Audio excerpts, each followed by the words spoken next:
अस्सलामुअलैकुम। मुख्तलिफ़ ख़बरों और तज्ज़ियों के साथ मैं हूँ कैसर ख़ान। वीडियो शुरू करने से पहले आपसे गुजारिश है कि हमारे यूट्यूब चैनल को लाइक, शेयर एंड सब्सक्राइब ज़रूर कीजिएगा। शुक्रिया। बिस्मिल्लाहिर्रहमानिर्रहीम। सबसे पहले तो पूरी कौम को, पूरे पाकिस्तानियों को मुबारक हो, क्योंकि हमारे ऊपर फिर एक ऐसे इंसान को मुसल्लत किया गया जो 5 साल पहले यहाँ से वज़ीर आज़म की तैयारी में भागा हुआ था। यानी एक भाई वज़ीर आज़म जब बना था तो ये उन्हीं वज़ीर आज़म की तैयारी में बैठ के दूसरे मुल्क चल के भाग गया, और जब दूसरा भाई उसका वज़ीर आज़म बन गया तो फिर उसी की तैयारी में बैठ के यहाँ पाकिस्तान फिर आ गया। यानी एक ऐसे बंदे को हमारे ऊपर मुसल्लत किया गया जो सबसे बड़ा डाकू, सबसे बड़ा चोर है, और फिर हमारी बदहाली देखे, हमारी जो है बदकिस्मती देखे कि फिर उन्हीं बंदे को हमारे मुल्क के ख़जाने की चाबियाँ आज सौंपी जाएगी। चूँकि आज उनका हलफ बर्दारी की तकरीब भी थी और उन्होंने सेनेटर का हलफ भी उठा लिया, और बाकायदा तौर पर अब वो विभाग वज़ीर तो बन गया, लेकिन अब जो है मिनिस्ट्री का हमारे उस फाइनेंस मिनिस्टर का हलफ भी उठाएंगे। आज हमारे फाइनेंस मिनिस्टर बनेंगे, तो यकीनन ये हमारे मुल्क के लिए और हमारे लिए बदकिस्मती की बात है, हमारे लिए एक हैरत की बात है कि हमेशा से हमारे ऊपर ऐसे लोगों को मुसल्लत किया जाता है, ऐसे लोगों को हमारे ऊपर बिठा दिया जाता है जो सबसे बड़ा डाकू हों, जो सबसे बड़ा चोर हों। जब से पाकिस्तान आज़ाद हुआ है, उसी मुल्क से, उसी तारीख से, उस वक्त से लेकर आज तक एक भी ऐसा कोई बंदा नहीं आया कि जो सच्चे दिल से अपने ड्यूटी सर अंजाम दे, जो उनका जो है फ़राइज़ हैं वो सर अंजाम दे सही तरीके से, बल्कि हर तरह से कोशिश की जा रही है कि जो भी जिस सीट पे बंदा बैठा हुआ है हर तरह से वो लूटने की कोशिश करे। जो सबसे बड़ा डाकू होता है वो फिर आके उसी कुर्सी पर दोबारा बैठ जाता है, क्योंकि उनके जो नीचे लोग होते हैं वो उनको भी नवाज देते हैं, और उनके जो ऊपर बैठे हुए लोग होते हैं उनको भी नवाज देते हैं, तो फिर उनको हमेशा से एक्सटेंशन मिल ही जाती हैं। और यही एक मसला जो है शरीफ ख़ानदान का है कि यही जो बंदा जो इसहाक डार हैं, जब वज़ीर ख़जाना था, इन्होंने पूरी मईशत को बर्बाद करके रख दिया था, और सारी बर्बाद मईशत को छोड़ के दूसरे मुल्क भाग गया, और आज फिर यकीनन मिफ्ताह इस्माइल ने मईशत का जो हाल किया हुआ है ये मज़ीद बर्बाद करेगा। संभलना तो दूर की बात है, ये मज़ीद बर्बाद करेगा। और जो सबसे बड़ा मसला है शरीफ ख़ानदान का, जो इस मुल्क के साथ किया हुआ है, उन्होंने यही किया हुआ था कि जब ये वज़ीर ख़जाना था तो इन्होंने इस मुल्क के जो बड़े एलीट क्लास के लोग थे और जो इनसे जो समझते थे कि ये हमारे रास्ते के रुकावट बन सकते हैं, तो उन सब लोगों को इन्होंने नवाजा था। उनको जो है करप्शन की इजाज़त दी हुई थी, उनको जो है चोरी करने की इजाज़त दी हुई थी, तो इस वजह से उनको भी ये रास्ता खुला हुआ था, और वो भी पैसे चोरी कर रहे थे, करप्शन कर रहे थे, और ये भी जो है पैसे चोरी कर रहे थे, करप्शन कर रहे थे।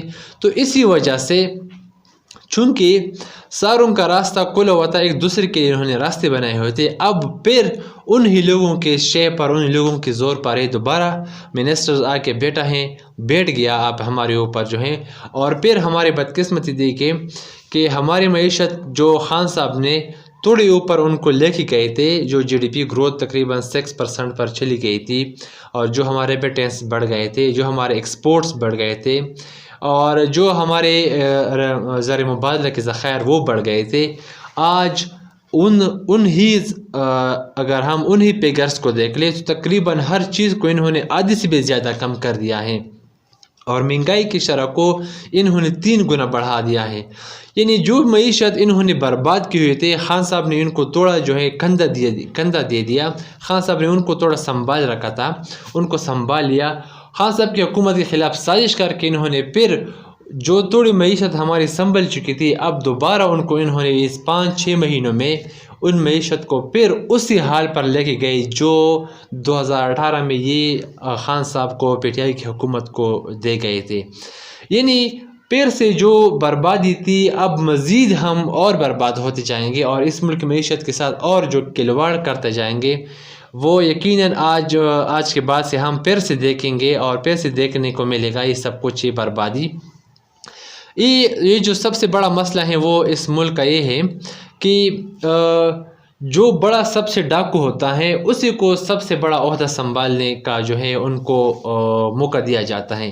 अब जो ये बाहर के मुल्कों में गया हुआ था, इनसे ये सवाल की जा रही होती थी कि आपके पास इतना बड़ा पैसा, इतना ज़्यादा पैसा कहाँ से आया, आपके बच्चों के साथ इतना पैसा कहाँ से आया, आपने जो प्लेट्स लिए हुए हैं, आपने जो महल्लात लिए हुए हैं, वो सारे पैसे आप कहाँ से लेकर आए। तो ज़ाहिर है, और तनख्वाहें तो इनको इतनी मिलती नहीं है कि इतने बड़े बड़े जो हैं ये महल्लात बनाए बाहर की कंट्रीज़ में, बाहर के मुल्कों में, और अपने बच्चों को इतने बड़े बड़े जो है इनको असासे दिलाए। एक ही मसला है, एक ही जो सबसे बड़ी मसला है इस मुल्क का, यही लोग करप्शन करते हैं और अपने जो है औलादों को, अपने बेटियों को और बेटों को जो है महल्लात दे देते हैं।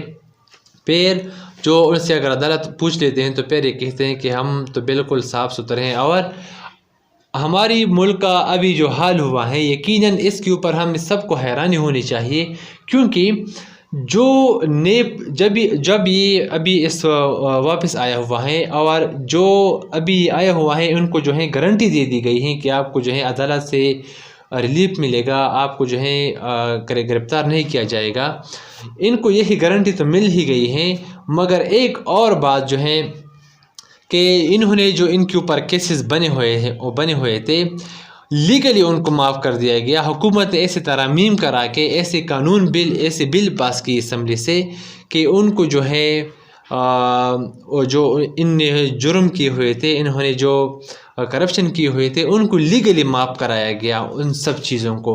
तो इसी वजह से ये लोग आके बैठ गए हैं। और खान साहब ने कल एक ज़बरदस्त जुमला इनके लिए बोला था कि बिल्ली को दूध की रखवाली पे बिठाया गया, तो वो अभी पैर से जो है ये बिल्ली हमारी दूध की रखवाली करेगा और पैर ख़जाने के ऊपर जो है ये बैठ गया। यानी चोरों को अगर ख़जाने के ऊपर बैठाओगे तो पैर ख़जाना कैसे महफूज रहेगा। एक घर के जो है एक घर में अगर एक चोरी करता है, एक चोर को जो है आप घर का चौकीदार बना दे, सिक्योरिटी पे मामूर कर दे, तो वो घर महफूज नहीं रह सकता। तो फिर एक मुल्क कैसे महफूज रह सकता है, एक मुल्क के ख़जाना कैसे महफूज रह सकता है। तो यकीनन ये हमारे लिए हैरत की बात है। तो दुआ है कि हमारे मुल्क की हालत बिल्कुल ठीक हो। अपनी दुआओं में तमाम मुसलमान को ज़रूर याद रखिएगा। अल्लाह हाफ़िज़।